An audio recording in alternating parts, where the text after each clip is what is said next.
ஆண்டவராய் இயேசு கிறிஸ்துவின் ஈடு இணையற்ற நாமத்திலே உங்கள் யாவருக்கும் அன்பின் நல்வாழ்த்துக்கள் கூறி இன்றைய தியானத்திற்கு உங்களை தயவோடு அழைக்கிறோம். கிறிஸ்துவுக்குள் பிரியமானவர்களே, பெரிய வெள்ளிக்கிழமை ஆண்டவர் பாடுபட்ட காட்சிகளை கண்ணுற்றோம், தியானித்தோம். கர்த்தருக்கு ஸ்தோத்திரம். இந்த நாளிலே அதனுடைய தொடர்ச்சியாகவே நான் ஒரு சில சத்தியங்களை உங்களோடு பகிர்ந்து கொள்ள விரும்புகிறேன். பரிசுத்த யோவான் எழுதின சுவிசேஷம் 3ஆம் அதிகாரம் 16ஆம் வசனம், தேவன் தம்முடைய ஒரே பேரான குமாரனை விசுவாசிக்கிறவன் எவனோ அவன் கெட்டுப்போகாமல் நித்திய ஜீவனை அடையும்படிக்கு அவரை தந்தருளை இவ்வளவாய் உலகத்தில் அன்பு கூர்ந்தார். இவ்வளவாய் உலகத்தில் அன்பு கூர்ந்தார். அன்பை வரையறையில்லாமல் ஊதாரித்தனமாய் அன்பு செலுத்தினார். அதைத்தான் இங்கே நாம் பார்க்கிறோம். இவ்வளவாய், எவ்வளவாய், அந்த அளவுதான் சிலுவை. அந்த அளவுதான் சிலுவை. பைத்தியக்காரத்தனமாய் அன்பு கூர்ந்தார். நேசித்து கொண்டே இருக்கிறார். அன்புள்ளவர் என்பதால் நீயும் நானும் எத்தனை கேள்விகள் ஏன் ஏன் ஏன் என்று சொல்லி ஒருவேளை நம்முடைய வாழ்க்கையிலே நடைபெறுகிறவைகளை குறித்து கேள்வி கேட்டாலும் அவர் நேசித்து கொண்டே இருக்கிறார். மேகங்கள் சூரியனை மறைத்து எங்கும் இருள் சூழ்ந்து விட்டதால் சூரியனே இல்லை என்று கூறிவிட முடியாது. கிறிஸ்துவின் சிலுவையிலே காணும் அன்பு தெய்வீக அன்பு. தெய்வீக அன்பு அவமான சின்னத்தை அன்பின் சின்னமாக மாற்றிய அன்பு. அன்பை காண திருமறையும் சிலுவையும் நமக்கு ஆண்டவர் கொடுத்திருக்கிறார். அன்பை அறிந்திட திருமறை, அன்பை காண சிலுவை. தேவன் அன்பாகவே இருக்கிறார். அவர் முந்தி நம்மிடத்திலே அன்பு கூர்ந்தபடினாலே நீங்களும் நானும் அன்பு கூற கடனாளிகளாக இருக்கிறோம். அருமையான கர்த்தருடைய பிள்ளையே, அந்த தெய்வீக அன்பு எத்தன்மை உடையது. அது மனித வாழ்க்கையிலே குறுக்கிடும் அன்பு.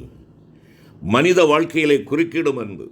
நாசத்திலிருந்து மீட்டெடுத்த நேச அன்பு. நேசிக்கிறபடியினாலே குறுக்கிட்டார். அழிந்து போகட்டும் என்றல்ல, மீட்கவே வந்தார். நாம் சொந்த வழியில் விட்டிருந்தால் என்றோ அழிந்து நாசமாயிருப்போம்.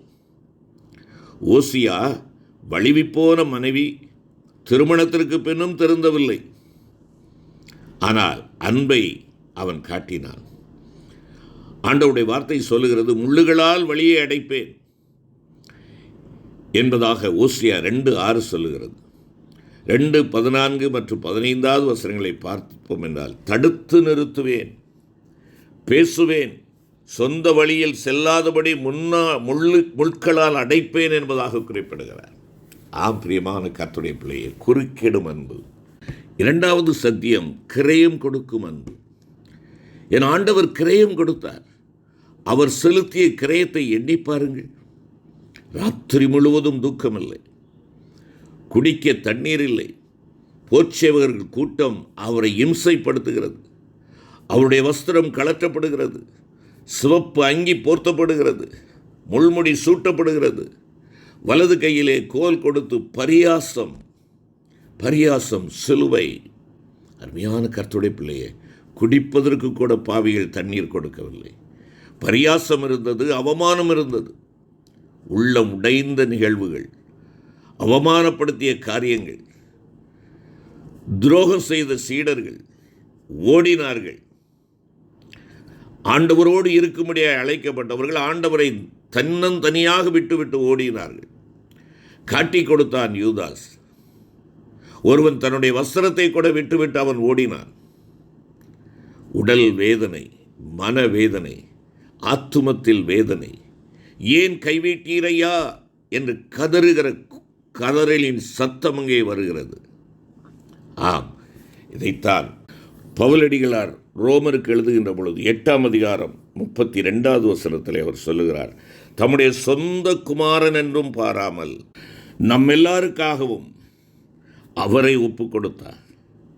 அவரை ஒப்பு கொடுத்தவர் அவரோடே கூட மற்ற எல்லாவற்றையும் நமக்கு கொடுக்காமல் இருப்பாரா என்பதாக அங்கே குறிப்பிடுகிறார்.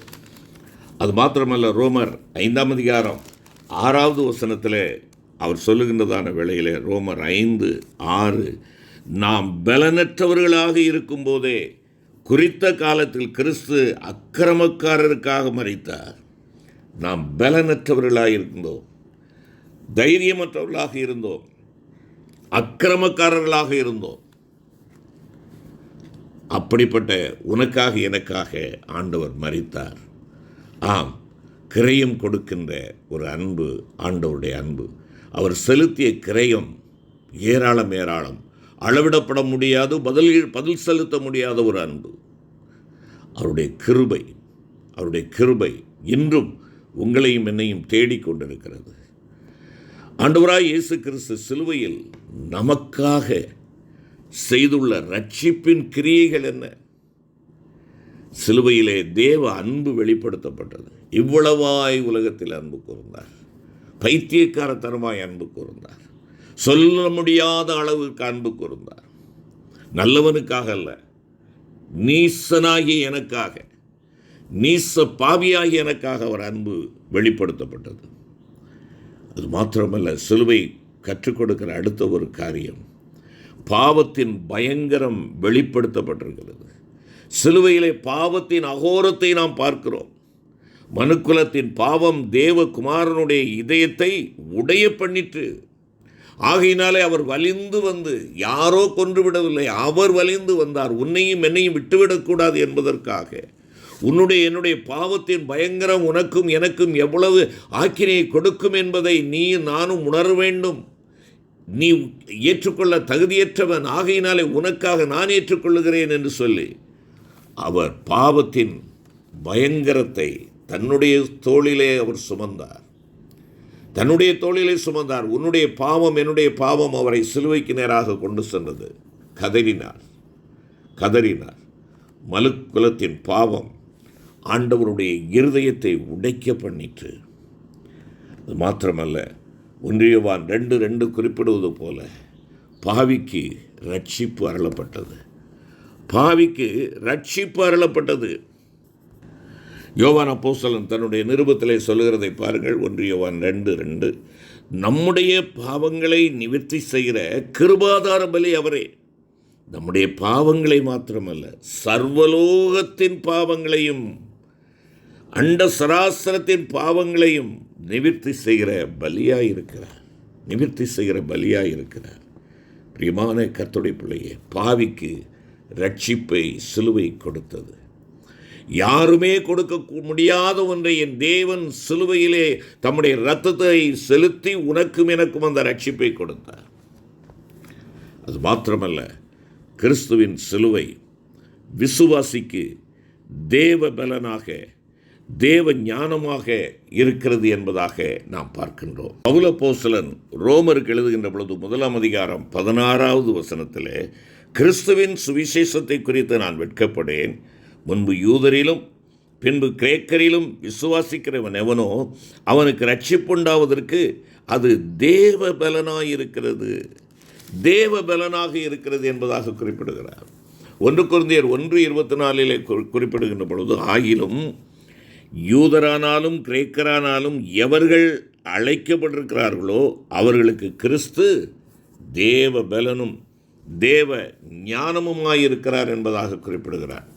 இதே பவுலடிகளார் எபேசு சபைக்கு எழுதுகின்றதான வேளையிலே 1 அதிகாரம் 19வது வசனத்திலே அவர் குறிப்பிடுகின்ற பொழுது, எபேசியர் 1:19, தாம் கிறிஸ்துவை மரித்தோரிலிருந்து எழுப்பி அவரிடத்தில் நடப்பித்த தமது பலத்த சத்துவத்தின் வல்லமைப்படியே விசுவாசிக்கிறவர்களாகிய நம்மிடத்திலே காண்பிக்கும் தம்முடைய வல்லமையின் மகா மேன்மையான மகத்துவம் இன்னதென்றும் நீங்கள் அறியும்படிக்கு அவர் உங்களுக்கு பிரகாசமுள்ள மனக்கண்களை கொடுக்க வேண்டும் என்றும் வேண்டிக் கொள்ளுகிறேன் என்பதாக சொல்லுகிறார்.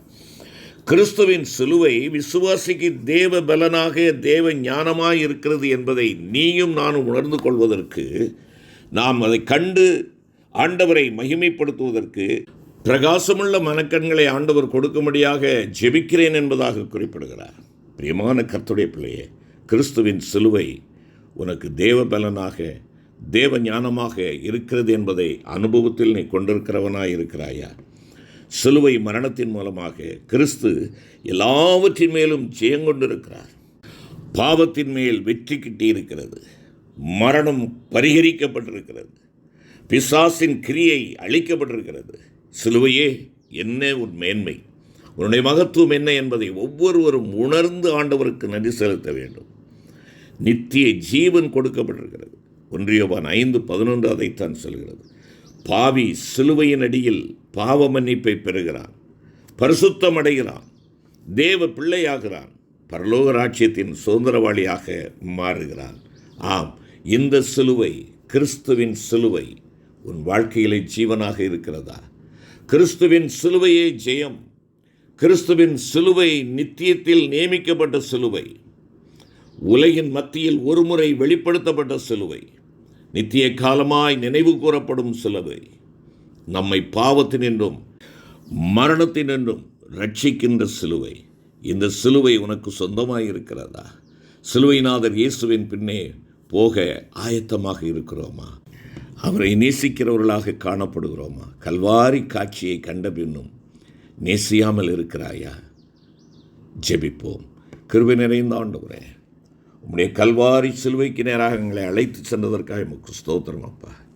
கல்வாரி நாயகரின் தூய அன்பை கண்டும் நாங்கள் இன்னும் கல்மனமாயிருப்போம் என்றால் பரிதாபத்திற்குரியவர்கள் நாங்களே என்பதை எண்ணி உம்முடைய பாதத்திலே ஓடி வருகிற ராஜா, இவருடைய கல்லான மனதையும் கரையச் செய்க எங்கள் தேவனுடைய அன்பின் வார்த்தைகளினாலே எங்களை நீர் ஆண்டவரை உருவாக்க வேண்டுமா ஜெபிக்கிறோம். எங்களை உடையும் வனையும் நொறுக்கும் உம்முடைய பிள்ளைகளாய், கல்வாரி சிலுவையை நேசிக்கிறவர்களாய், உம்மை பின்பற்றுகிறவர்களாய் காணப்பட எங்கள் ஒவ்வொருவருக்கும் கிருபை தாரும். மீட்பர் இயேசு கிறிஸ்து மூலம் வேண்டிக் கொள்கிறோம் நல்ல பிதாவே. ஆமென்.